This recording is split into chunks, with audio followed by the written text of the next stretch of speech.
महाराष्ट्र में 3 दिन के राजकीय शोक का ऐलान कर दिया गया है अजीत पवार के निधन के बाद। बिल्कुल, देखिए सरकार की तरफ से 3 दिन का राजकीय शोक का घोषणा की गई है। झंडे झुके रहेंगे महाराष्ट्र में और दफ्तरों में भी बंद रखने का ऐलान किया गया है। इन्हें की छुट्टी घोषित कर दी गई है सुचारिता। और आमतौर पर जब भी सरकार का कोई मंत्री इस तरह से उसका निधन होता है तो राजकीय शोक की घोषणा की जाती है।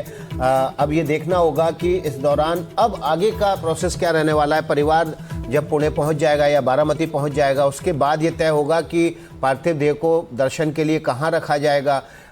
एक दिन का पूरा कार्यक्रम मुझे लगता है कि राजनीतिक दल के बड़े नेता के निधन के बाद आम लोगों के कार्यकर्ताओं के दर्शन के लिए भी किया जाता है। सुजाता हमारी सहयोगी जुड़ गई हैं, उनसे जानकारी लेते हैं। सुजाता, क्या कुछ आगे का कार्यक्रम पता चल पाया है? परिवार तो बारामती पहुंच जाएगा, यहाँ से दिल्ली से रवाना हो चुका है, पहले पुणे और फिर हेलीकॉप्टर के जरिए बारामती पहुंचेगा।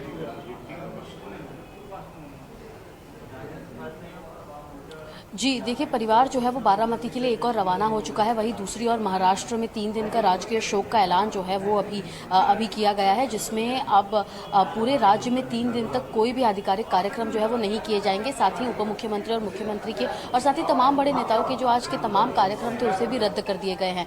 वहीं अब बताया ये भी जा रहा है कि बारामती का वो गाँव जहाँ पर अजीत पवार पले बड़े थे वहाँ पर उनके अंतिम संस्कार जो है वो हो सकता है, जिसको लेकर तैयारियां हालांकि वहाँ पे शुरू है। लेकिन जैसे ही परिवार एक बार पहुंच जाए उसके बाद से जो है इसमें थोड़ी स्पष्टता आएगी कि आखिर जो अंतिम संस्कार है वो कहाँ होगा। और वहीं दूसरी ओर पिंकी माली जो फ्लाइट अटेंडेंट मौजूद थी उस हेलीकॉप्टर में, वो भी हम उनके परिवार के पास ही मौजूद हैं। उनका परिवार हालांकि कुछ ही दूरी पर है और बेहद शोक में है। उनका कहना है कि आखिर सुबह सुबह ही उनकी अपनी बेटी से बात हुई थी और ऐसे में इस घटने का इस प्रकार सामने आना उनके लिए बेहद जो है दुखदायक है। और इसको लेकर भी उनकी मां का कहना है, पिंकी मालिका, कि इस पूरे मामले की जांच होनी चाहिए और पता चलना चाहिए कि आखिर इतनी बड़ी दुर्घटना जो है वो इस ऐसे विमान में कैसे हो गई। तो हर एक के लिए जो है ये बहुत ज़्यादा दुखद घटना है। और बारामती में भी अगर आप देखें तो तमाम जो दुकान है, जो मार्केट की जगह है, वो पूरे तरीके से बंद है